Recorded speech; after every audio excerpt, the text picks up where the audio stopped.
Good morning. I'm Jim Grieber, and this location is the Public Library of Cincinnati and Hamilton County. And this morning we are interviewing Bill Vogel, who was a frogman in World War II. And Dennis Daly will be managing the audio and video for us in this interview. Bill, let's start with where were you when the war broke out, and what was the mood of the community at the time you enlisted? Well, at the time I enlisted, was a Sunday, and my lady and I were visiting my mother's house for dinner, and it came over the radio that the bombing had happened, and naturally everybody looked at me. I was it. Well, we had a family of 6 children. I was the youngest and the last, and I had 2 brothers, but they both were older and had children to stay with, and I was the only one that went. Mm-hmm. And my travels took me from Pittsburgh to Fort Pierce, from Fort Pierce to California, California to Hawaii. Tell us what you did at Fort Pierce.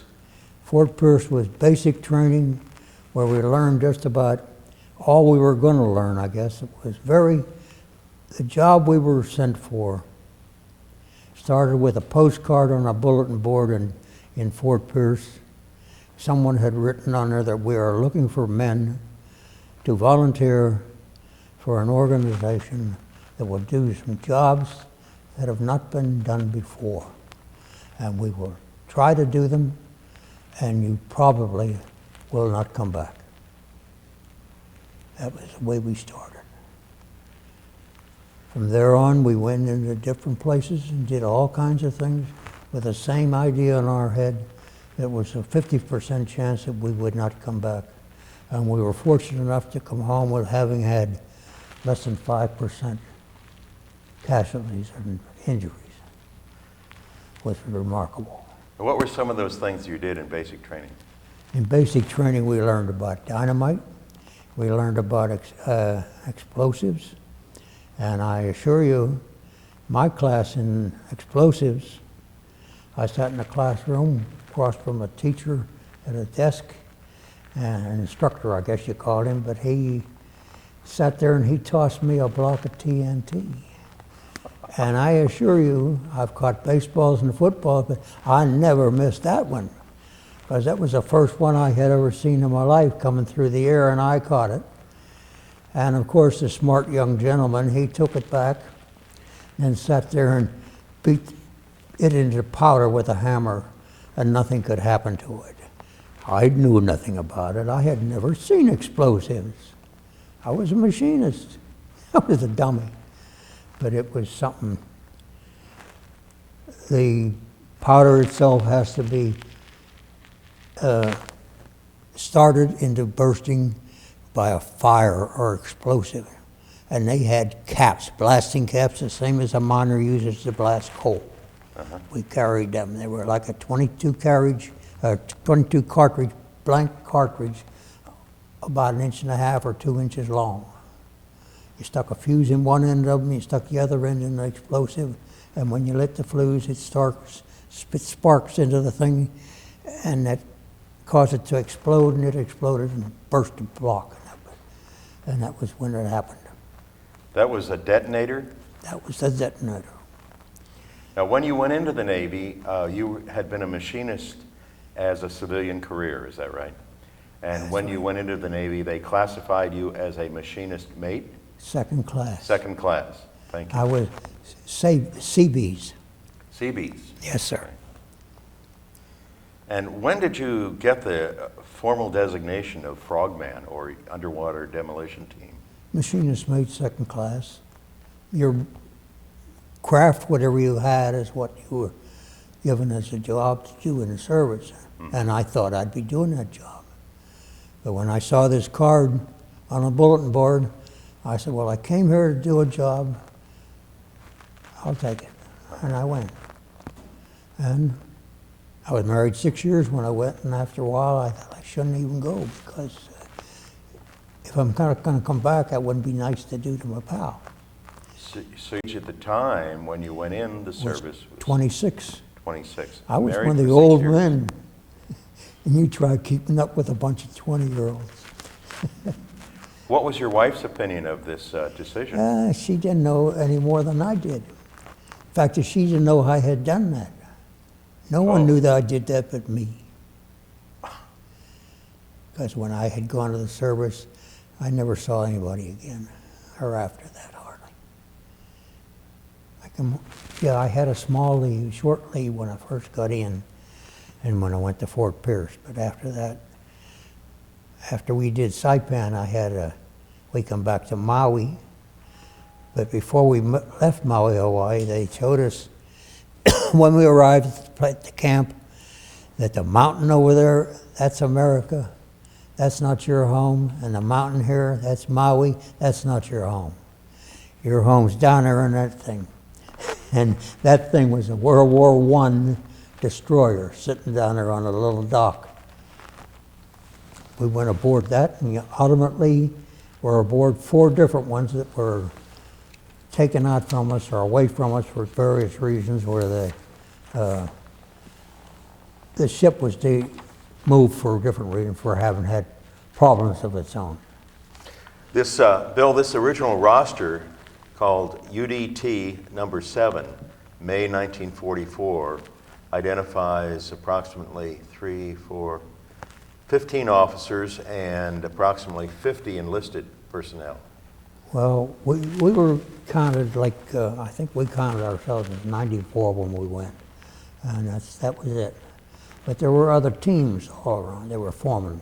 Had teams 5, 6, and 7 were in Maui, Hawaii together, and we were the first ones out of there to go to the Pacific. Some boys went to Europe just before we did, and there were some of them coming back to us after the invasion of Normandy, where they took a terrible loss. But we went out with that group. Where did you go when you left Fort Pierce on your first duty assignment? Fort Pierce straight to Maui, Hawaii. Okay. That was a pleasant experience too. We went there on the Essex. That was quite unique. I'd never been aboard something like that. When we got to Hawaii, in Oahu, they transferred us onto a small ship, like a little passenger boat, ferry kind of a thing, and they took us to Maui, Hawaii. I don't know the mileage. I think it was around 80 or 90 miles, something like that. Now, during your training at Fort Pierce, did you learn to put on fins and an underwater breathing device? In our training in Fort Pierce, we did PT like you wouldn't believe. I mean, many times. And if you were out and did any kind of a job that they wanted you to do, trying to teach us how to fire the explosives, how to handle the explosives and not kill ourselves, you would come back from that and you'd go PT. Before lunch you'd go PT and you'd have a run and you'd be at a nice long distance run, and somebody'd say, lunchtime, 2 miles. And that's where you'd go. But we did that. We weren't there a month at all.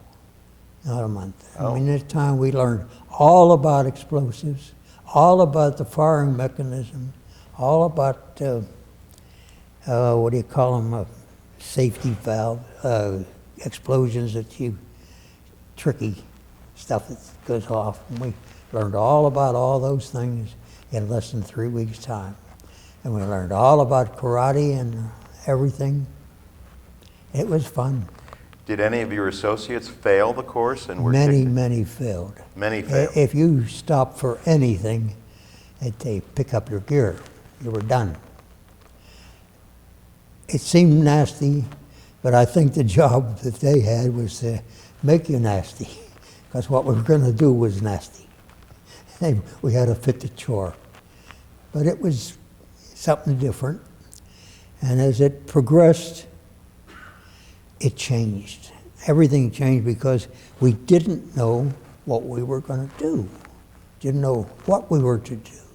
And I was a civilian street boy, and I didn't know anything about explosives or anything like that, but I learned pretty quick.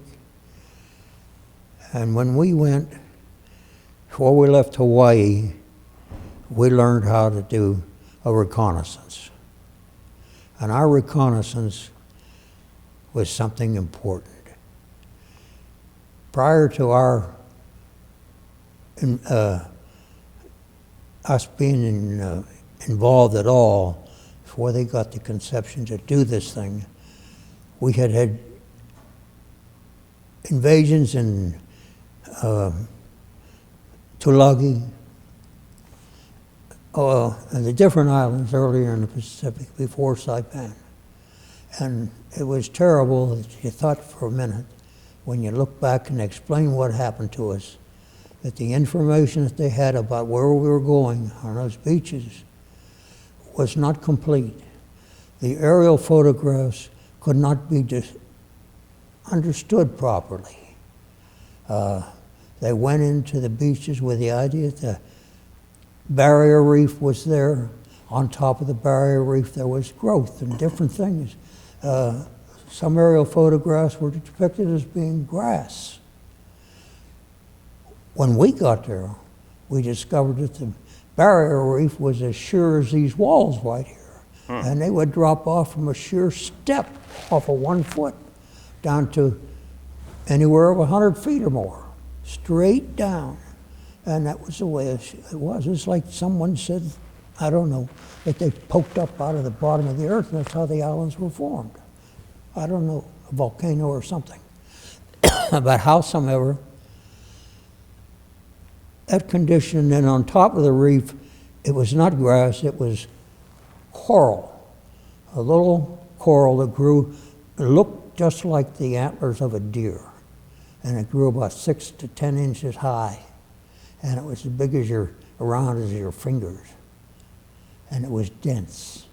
And it was very hard to walk in. And any young man in one of these landing craft that came ashore there, the landing craft could not drop their front part of their boat to allow the fellows off. Result was many of them jumped over the front, jumped off the side and went in, jumping off with all that military armor and everything on them that they had. Many drowned. And many of them got on the reef and walked ashore. From there to shore was more than 1,000 feet, 1,000 yards, I mean. That's a long way to go. Now, these are the Marines, not the Frogman. Marine and Army. And Army. And they were killed more than 1,000 of them in the first minute of that invasion. That was terrible. Drowning. And it happened repeatedly in the Pacific. And the powers that be decided that something has to be done, that we can depend on to know that what's there. The only way you can do that, somebody has to go and take a look. Frogmen were born. That's where we came into being.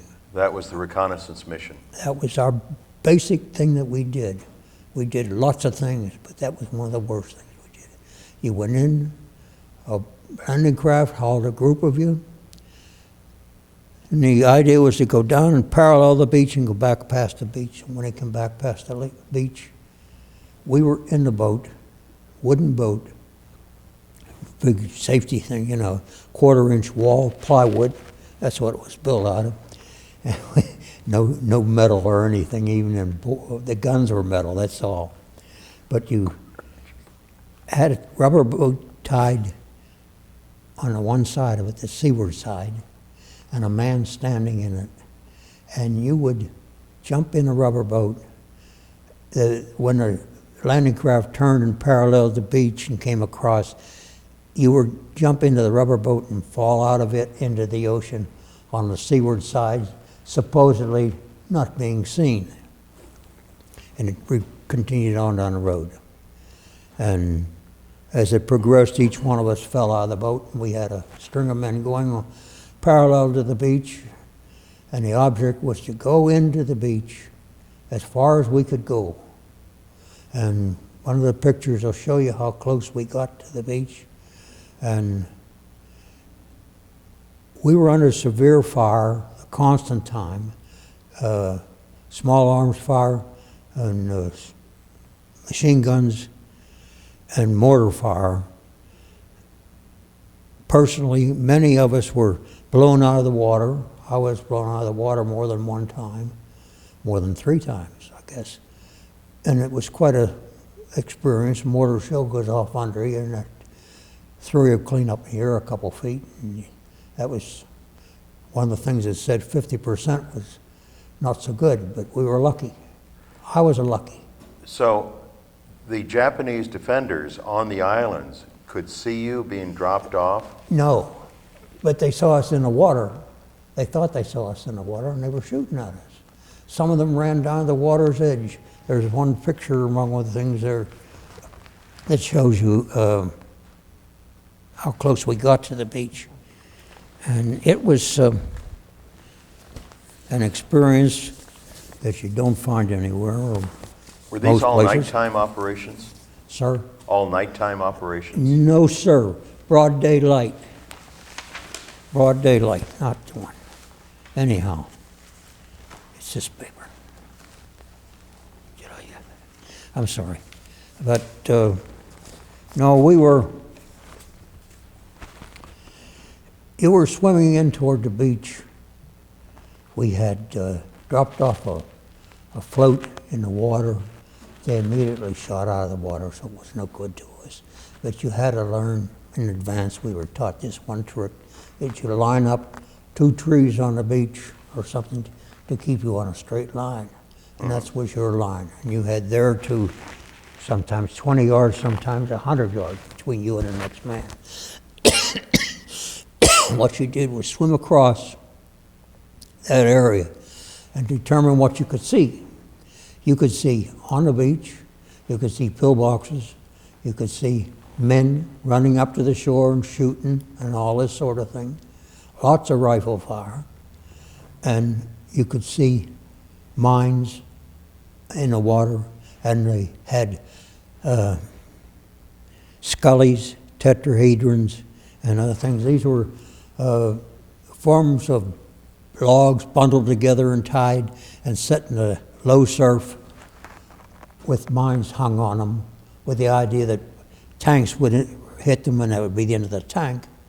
And they were all like a scully was a concrete block with the pieces of train, small gauge railroad tracks planted in the concrete, and that was to impale the tank too. That was the thing. Well, all those things, when we left the water, we had a piece of plexiglass about 3 inches by maybe 6 inches long or 8 inches long, tied on a string around our neck, and a pencil tied to it. And along the way in, we made a mark on that chart how far it was from the beach, excuse me, and how deep it was set. Some of the mines were deeper, some not. And they were the idea was to see these things. Previous, no one was there to know that they were there. And we were doing this around 8, 9 o'clock in the morning, daylight. We could see it, we saw it, and they didn't like us being there, they didn't appreciate it. Some of our fellows even went ashore there and left signs on the beach, "Welcome Marines." And that was quite a humorous string in the crowd for a long, long time. But it happened on quite a few of the beaches. The water we were in, for the most part, was less than 18 inches deep on top of that barrier reef. You couldn't swim down and get away from it. There was nowhere to go. So you went straight in there, not straight, you zigzagged across this area you had, trying to pick up what was in the water and around us. We put the stuff all on that slate and then turned and scattered back home as fast as you could get. And I've had a nephew that says, Uncle Bill, I didn't know you could swim that far. I says, I didn't either, but I learned I could swim 6 miles at different times. And some places we went, we had to travel over a mile to get to the place before you go into this dumb stuff. That's what happened. When we come back, we were able to put those slates side by side and make a map. And we had a crew standing by with machinery and equipment to make the maps. And before sundown, every ship in the convoy sitting out there on the water had a map of the beach. And every,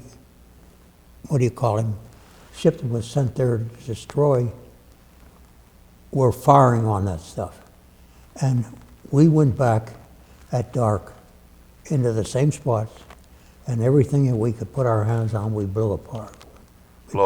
We put demolition charges on them and blew them up. We went back to this thing, and we knew in our minds that beach was clear. And many of the pillboxes got knocked out because the barrage that they planted on the beach was able to do it. And we knew it was happening behind us as we got out of there. It was fun in a crazy way.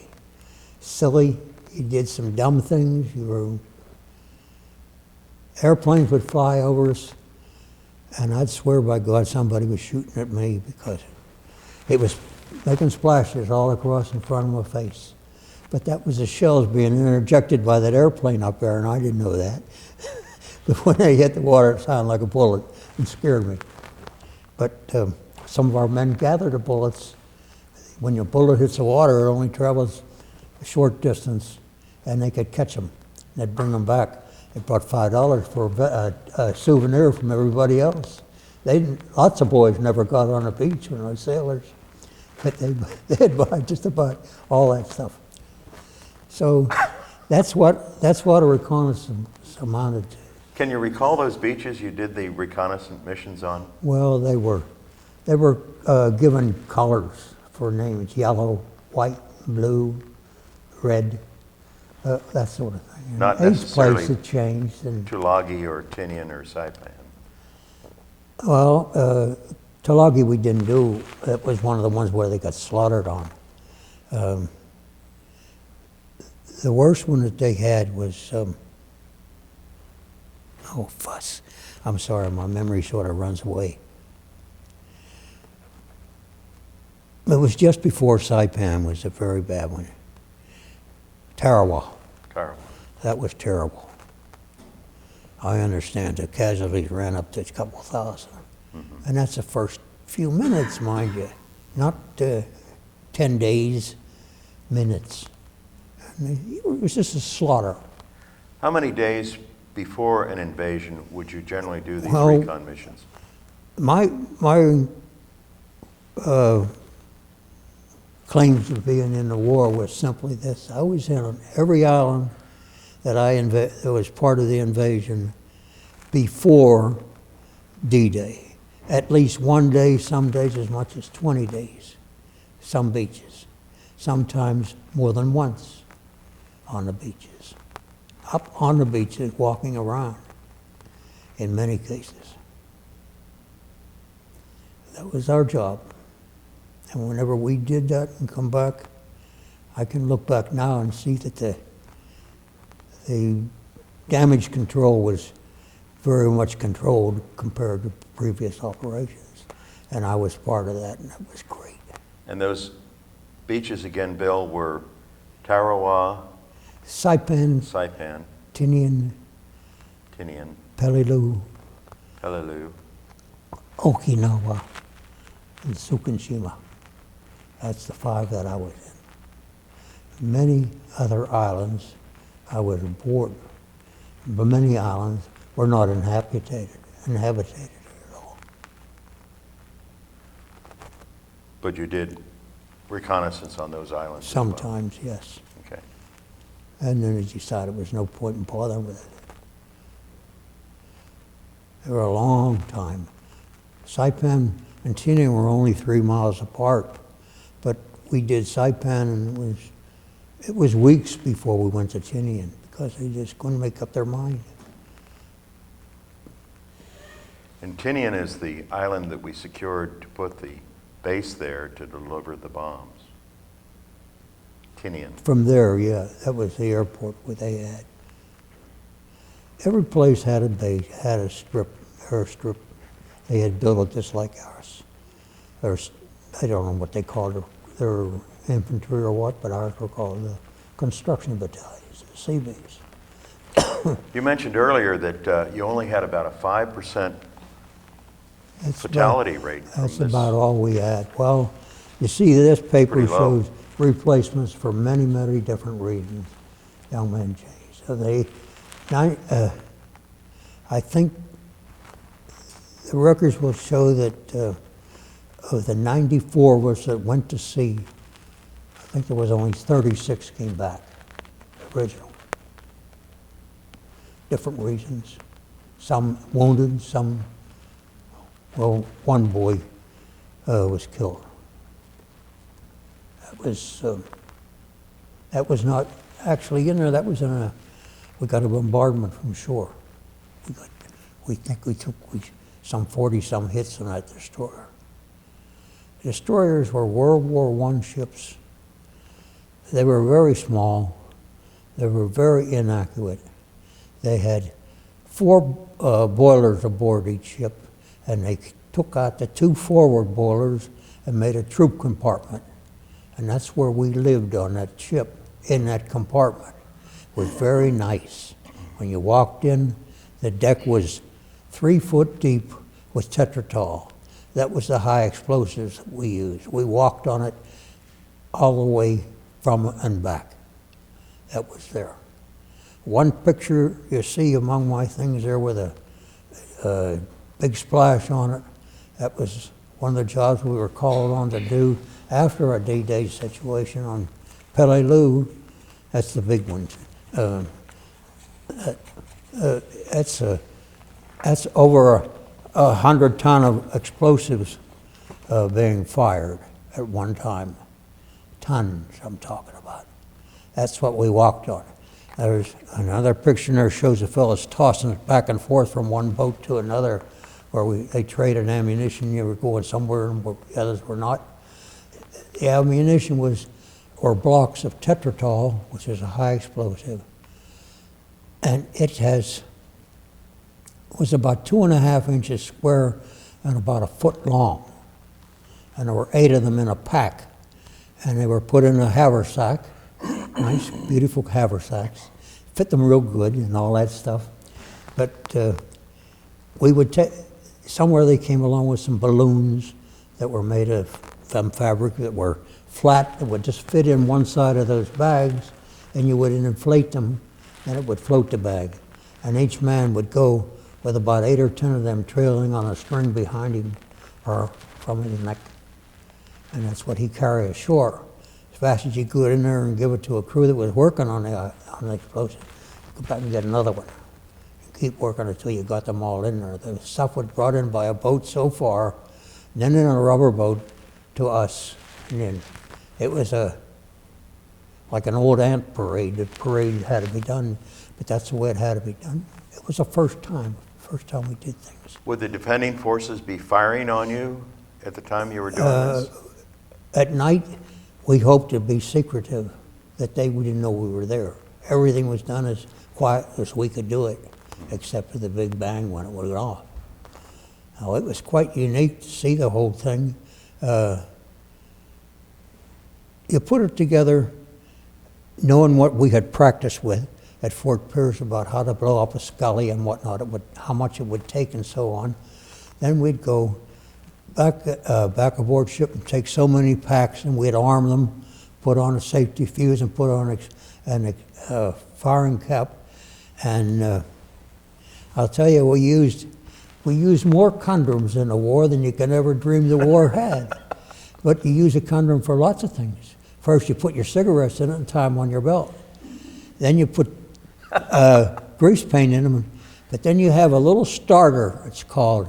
When you were a little child, you went to fireworks and you bought a snake that you pulled a thing in and it started. That's what a starter takes to start the fuse on a safety fuse for an explosion. Just one of those little starters. put a condom over the top and tied them, made them watertight. And that was something else. We had quite a time with it. We all laughed about it and thought it was a big funny thing. We had a big box of them. We used it all of them, a lot of them. And it was a way of the war. But that was When would you detonate these explosives? when sometimes, well, it was on signal. Each man would usually back have on your the boat. crew. Your crew was on its way, shove off, and get going. And the fuse was usually set for 5 minutes.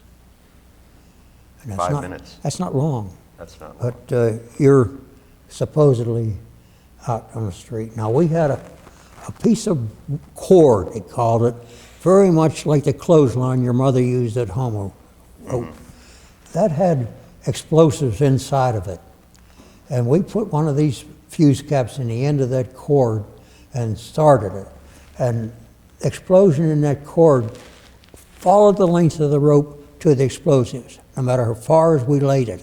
We had it on reels that we could swim away so far and pay out the reel, and that's how far we would go before we put the cap on it.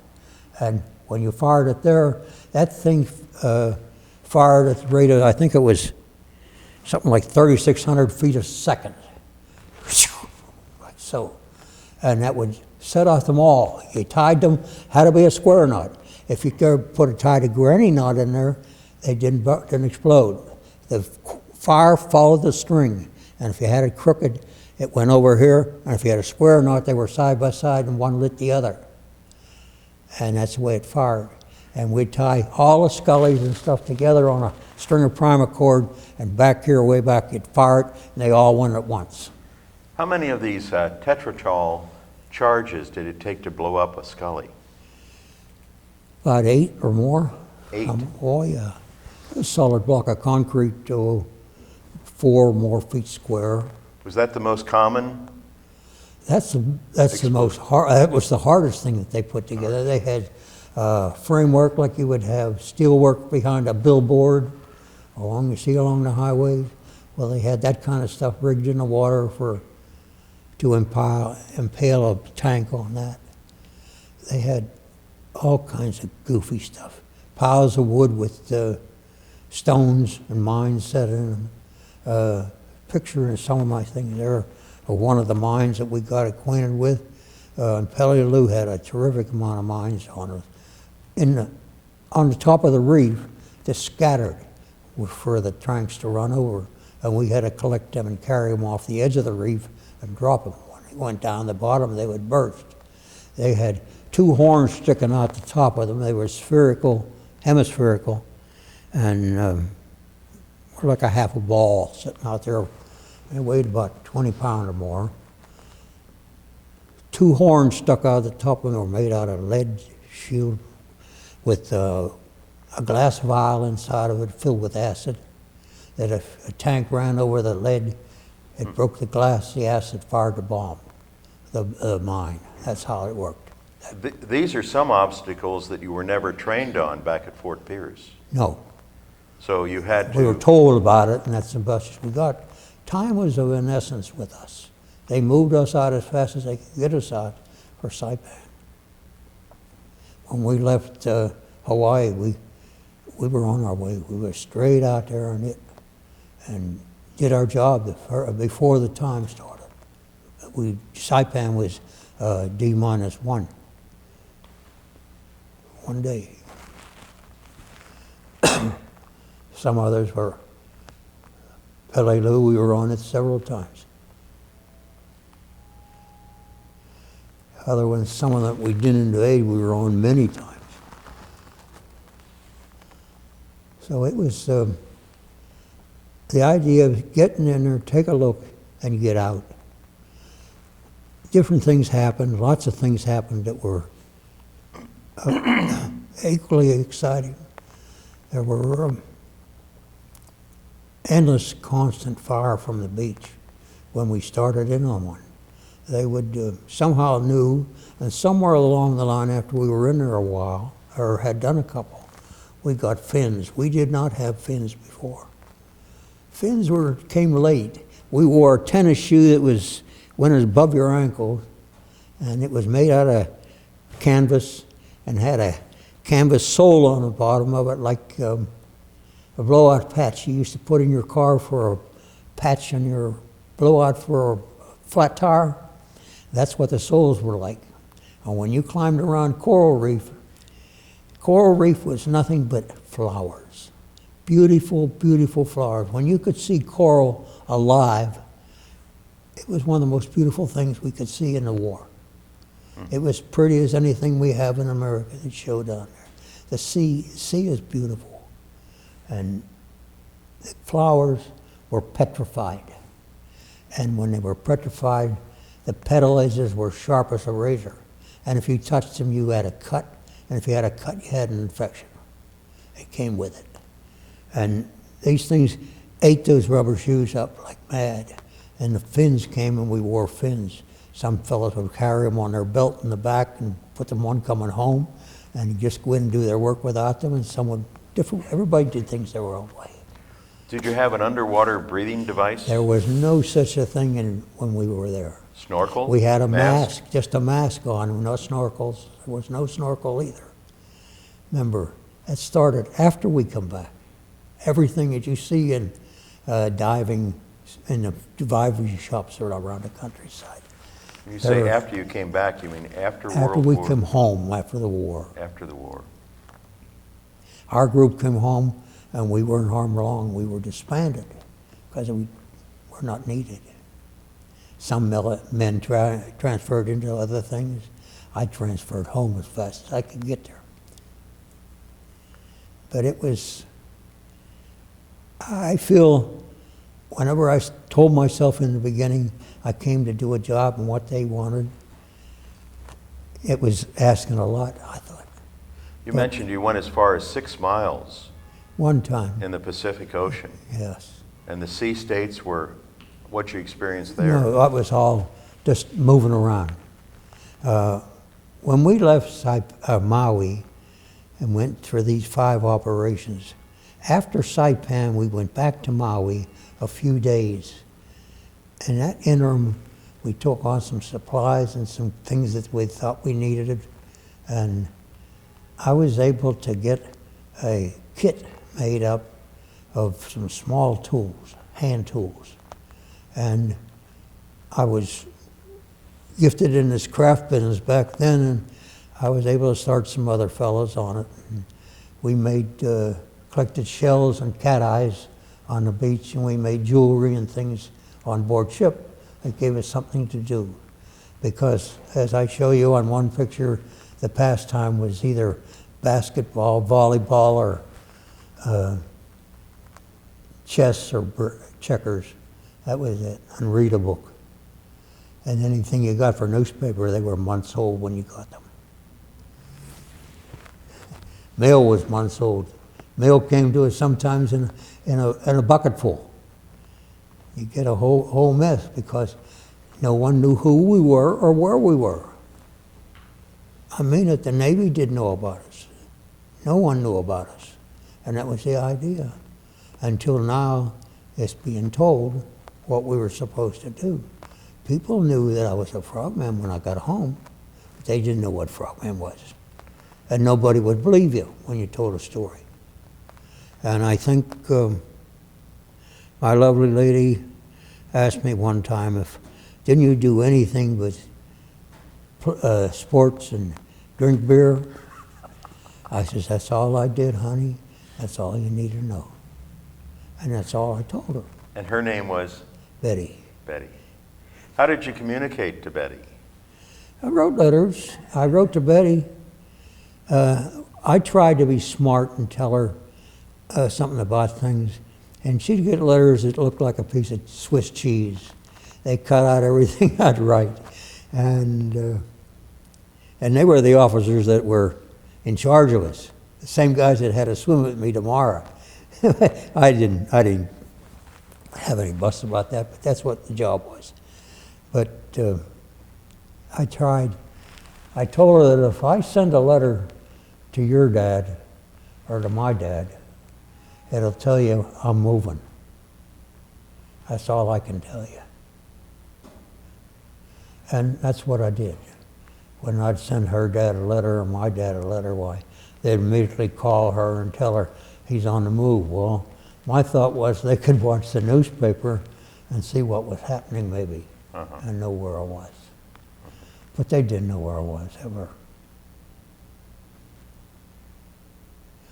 During that 2 years, did you return home at any time? Never, Never. never.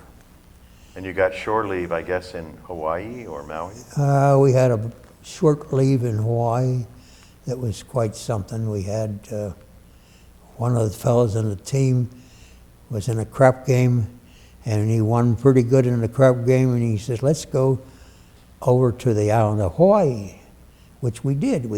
Navy would fly us over there, of course.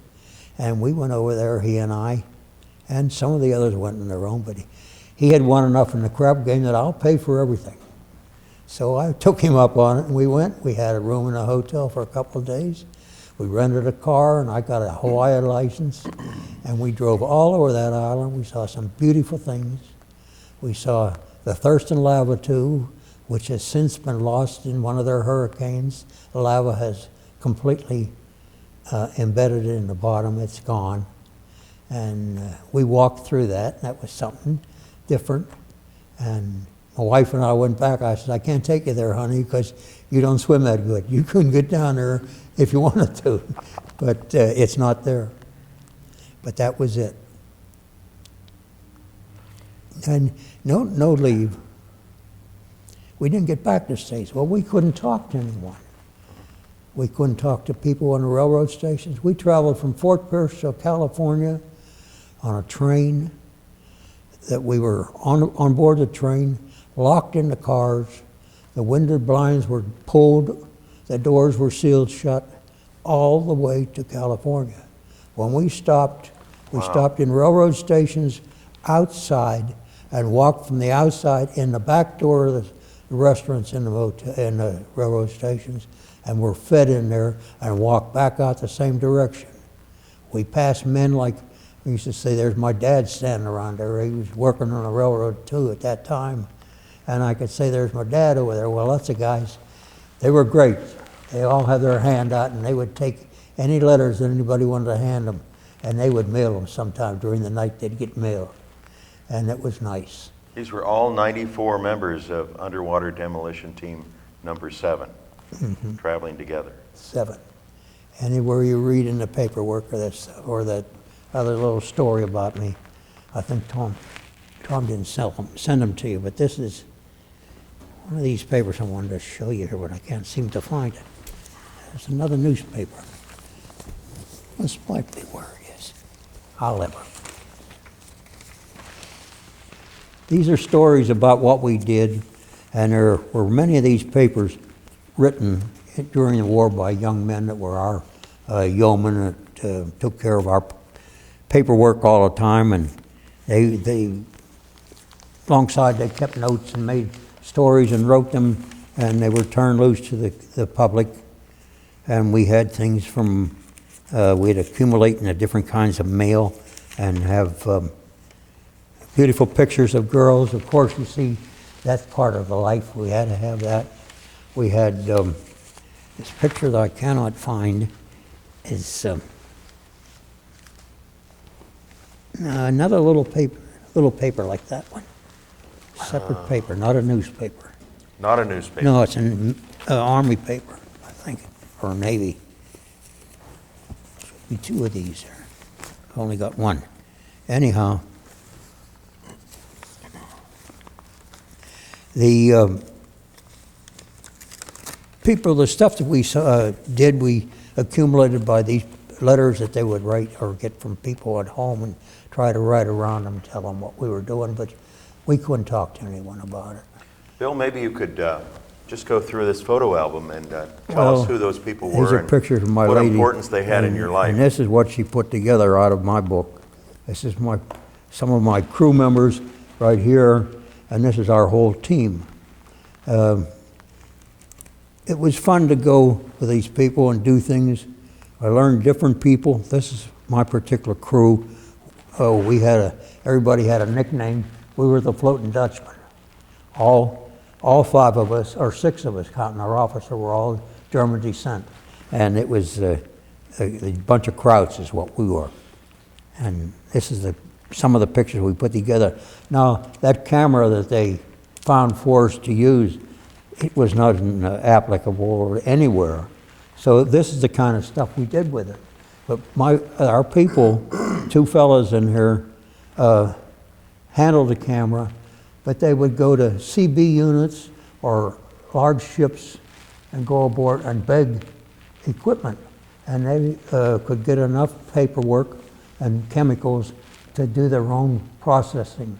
And they made, and our tent turned into a dark room for photography, and you couldn't go to bed even sometimes if they didn't want you in there. And there were all kinds of beautiful pictures. We had a whole set of these pictures that everybody had to have their picture made, I guess, with it. Someone found some Hawaiian grass skirts and we wore them. Of course, a Hawaiian grass skirt is not big enough for any grown man.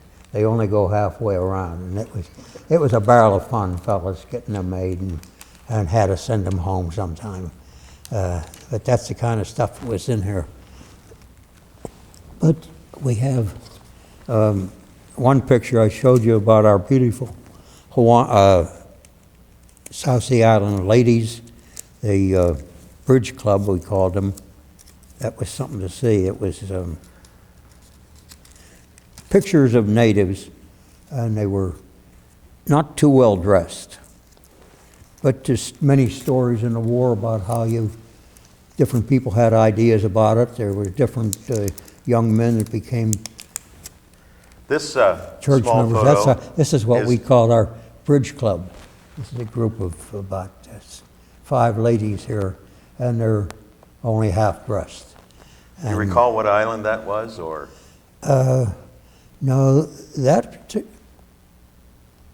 was probably Ulithi. We spent a leave on Ulithi. It was a wonderful place. They sent us for a rest. It was as flat as your ironing board, and just about as popular as your ironing board. There was nothing there. All the conveniences of home was a fancy cottage with a tent, and the lovely porcelain that they had. A beautiful bathroom was a flat part of the parade grounds where there was a piece of pipe sticking up out of the ground, and the end of it had a funnel on it. And that was meant to be a private place. And that was where we lived and how we lived. There's a young man's picture in here. Many of you folks remember Ernie Powell. Remember Ernie Powell in the news? Yes. He was quite the person and followed the war all over. And this young man in the top here, his name was Walter Cronkite. He handled one of our small boats that carried us into the war. And he was in the harbor there in one of these places, and I can't say where it was, but the people know where he died. He got a hail from a dock, and he picked up Ernie Powell, who was war correspondent, and he hauled him in the beach, and Ernie Powell went over the dune line up into the country and was killed as he went over the dune line. And that was a terrible thing to come back. And he didn't know what happened, the boy that took him ashore, until he got back aboard our ship and the news came out that he had been killed. Were you proximate to the opportunity to meet Walter Cronkite? Not that man. There were some Hollywood people came a couple times, but I personally never saw any of them. On board the ship, we had a young man by the name of,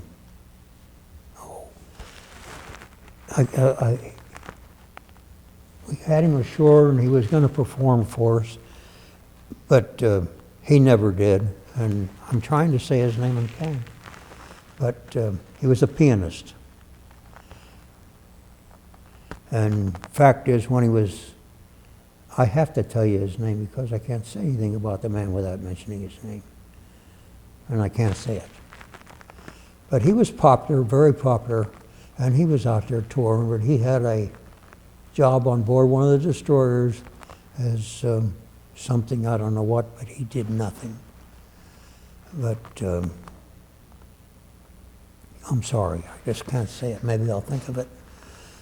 But I never did meet any of the folks that were on the shows. Did you feel you received any special privileges because of the extraordinary danger of the jobs you were involved in? There was never anything offered. One time a man, one of the military admirals, spoke to some of our people, and they talked about additional pay we were to get because of what we were doing. And the answer to him, one of the young fellows says, if the fellows that are up there on the beach now get that same pay, we would take it. Otherwise, we didn't want it. And their job was just as bad as our job. I had a personal feeling about a war in that respect. Mm-hmm. That man went ashore and was dumped out of a boat and walked up on a beach. And he stood there and did his job. My job was to swim in there and get out. I always had the feeling, if we had to, he couldn't get home, but I could try to swim home. Probably wouldn't make it, but yeah. I felt that was my only feeling that I had, that I could maybe make it if I had to. After so many landings, you must have developed a pretty strong feeling of confidence in what you were doing? Well, we did a lot of things. The confidence, each time you went ashore and came back, the people aboard were waiting for us. Corpsmen were waiting. People took care of us, wanted to be nice to us. But if you're going to be nice and somebody's, who's going to be nice? The next guy beside me was doing it too. Mm-hmm. We were all in the same boat. That was it. That's what was asked of us. That's what we did. What length of time did one of these reconnaissance missions involve?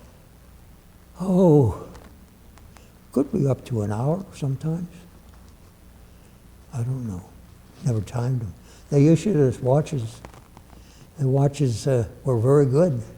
They were watertight. If you went down 10 feet or more, though, they took on water.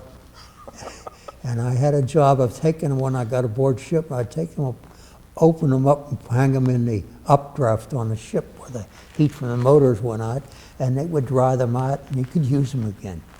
But the watch was no. You didn't have to have time. It would tell you the time you're supposed to be back on that boat. And if you were in to the beach and the boat was out there a distance, he might be twice as far as what you left. You don't know where he's going to be. But when he come by to get you, he got you. Because when he went by, you'd stick your arm up in the air, and he put a two-looped lasso-like thing out, and he'd slap you over the hand, and it would cut you in your elbow, and you were snatched out of the water. And that's how you got back in your boat. And from the out of the water into the rubber boat, and then from the rubber boat, you got practically thrown up by the man that was standing beside you there, catching you, bringing you into the wooden boat. And that's how you got out of the water, come back. This document is from the U.S. Navy Recruiting Station, Pittsburgh, Pennsylvania. It's dated October 1, 1943. And it's from the officer in charge to Vogel, Regis, William, SV-6 USNR. And the subject is orders.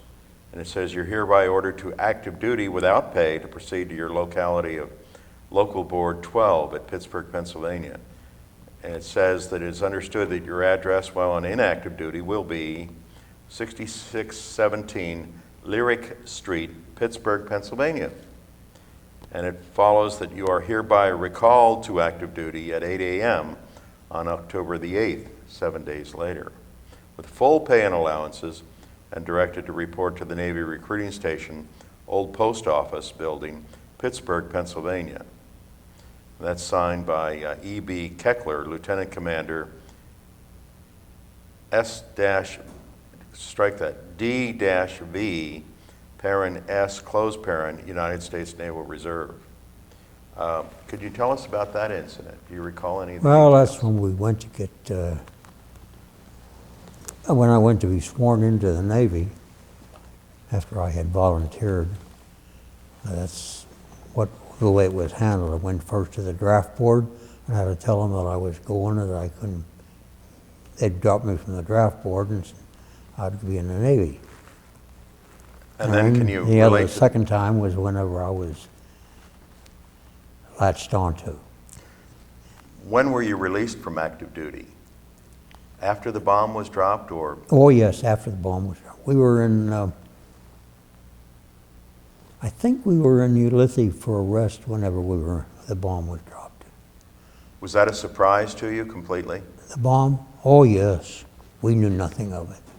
The same way they knew nothing of us, our own people, because we were not kind of things you talked about.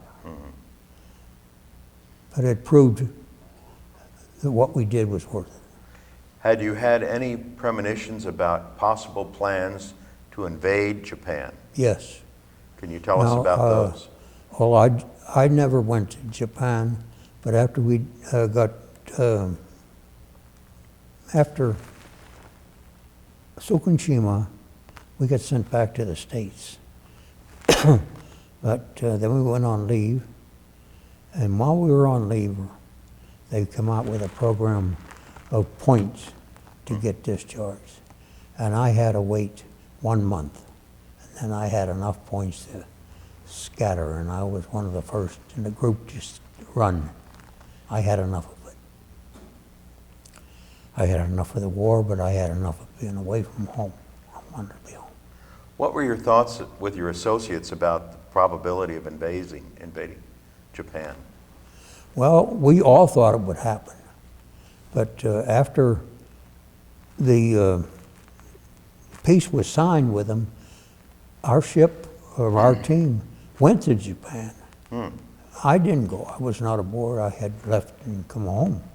And they went to Japan, and they made one reconnaissance someplace, I don't know where it was, and they got out of there too. They had met no resistance or anybody interfered or cared about it. But people laughed at them and watched them and whatnot, didn't know what was going on. I guess they thought it was a swimming party. That was one of the jokes in the war. Whenever it was said that when we were swimming into one of the beaches, one of the Marines in the boat nearby says, "My God, we haven't even invaded the island yet, and the summer tourists are already here." So they made a joke out of it too. So that was one of our fun times. How was the food on board the ship? Sometimes nice and sometimes lousy.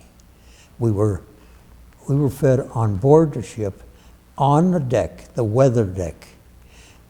Tables, and the men were lashed to stanchions on the deck and tied there so they didn't get moved around, so that they could hold the pots and spoon your food to you. You watch a young man come to the table to bring a plate full of meat of some kind, and the women would come by and just pick them up like playing cards and blow them off. In the last couple of minutes we have, Bill, could you tell us your personal feelings about the decision by President Truman to drop the bomb on Hiroshima and Nagasaki? We heard about it, and naturally we were concerned about it, and you could only think of one thing. That was the end. They'll give up now for sure. But, and it did, as we all know. But it was a terrible thing to have to do. But some of the things that they did to people, I mean the individuals did to people, only could make you think they had different mind thoughts than we had. They lived a different culture than we did. Thought different of each other and of what they had.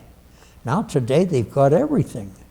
And when they were fighting us, they didn't have the second pair of socks. And that was it. Well, thank you, Bill. And to conclude this interview with you, I'd simply like to say that the citizens of the United States of America thank you for your loyal and patriotic service in a time of extreme danger. And you were actually one of the pioneers in a form of warfare that developed into special warfare, which we see today. So you truly were a pioneer. And the people of Cincinnati and all the patrons of the library, and particularly the Library of Congress, thank you for your loyal service also and this interview. I'm happy to be part of it. I'm proud of what we did, because the ultimate results of it was worth it. Thank you. Thank you.